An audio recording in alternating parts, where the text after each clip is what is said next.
అందరికీ నమస్కారం. మధుస్ కిచెన్కి స్వాగతం అండి. చూస్తున్నారు కదా, ఇవాల్టి మన రెసిపీ కీమా, అది కూడా చికెన్ కీమా.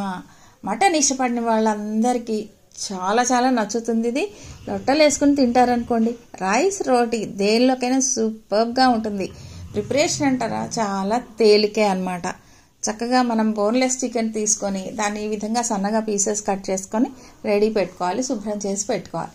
ఒక ప్యాన్లో ఒక గరిట ఆయిల్ వేసి కాస్త సాజీరా, ఒక బిర్యానీ ఆకు వేసేసి బాగా సన్నగా కట్ చేసినటువంటి ఉల్లిపాయ ముక్కలు, ఒక పెద్ద సైజు ఉల్లిపాయ తీసుకుంటే సరిపోతుంది.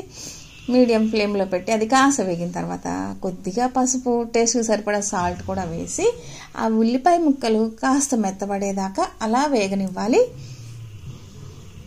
ఇవి వేగిన తర్వాత కలర్ చేంజ్ అయినాయి కదా, ఇప్పుడు 1 టేబుల్ స్పూన్ ధనియాల పొడి, 1/2 టీ స్పూన్ గరం మసాలా వేసి మరి కొద్దిసేపు వేగనివ్వాలి. అంటే ఒక 2 నిమిషాలు మాత్రమే.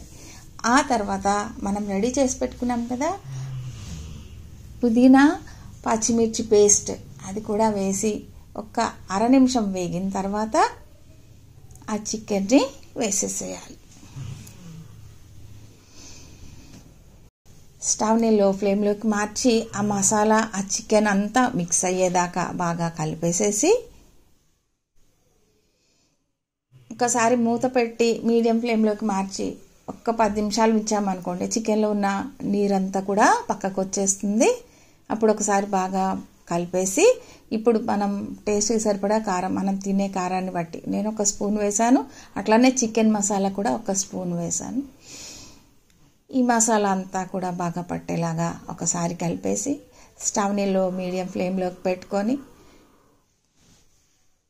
ఒక 2 టమాటాలు పేస్ట్ చేసి వేసాను.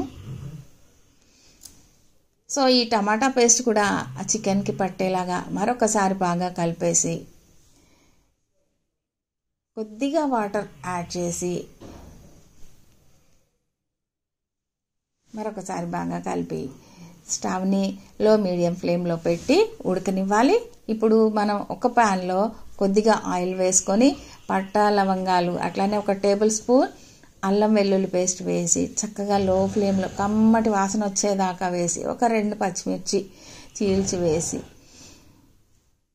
కొద్దిగా కొత్తిమీర కూడా చల్లేసి అది కూడా కాస్త వేగిన తర్వాత ఉడుకుతున్నటువంటి ఈ కీమాలోకి దాన్ని వేసేసేయాలన్నమాట. అసలు టేస్ట్ అంతా ఇక్కడే ఉంటుందండి. ఎంత బాగుంటుంది అనుకుంటున్నారు. లాస్ట్లో ఈ అల్లం వెల్లుల్లి పేస్ట్ వేసి ఆ కీమాని మనకి నచ్చితే ఫ్రైలాగా లేదంటే కర్రీలాగా చేసుకొని స్టవ్ ఆఫ్ చేసేయడమే. ఎందులోకైనా చాలా రుచిగా ఉంటుంది. ఒక్కసారి ట్రై చేసి చూడండి. నచ్చితే లైక్ అండ్ సబ్స్క్రైబ్.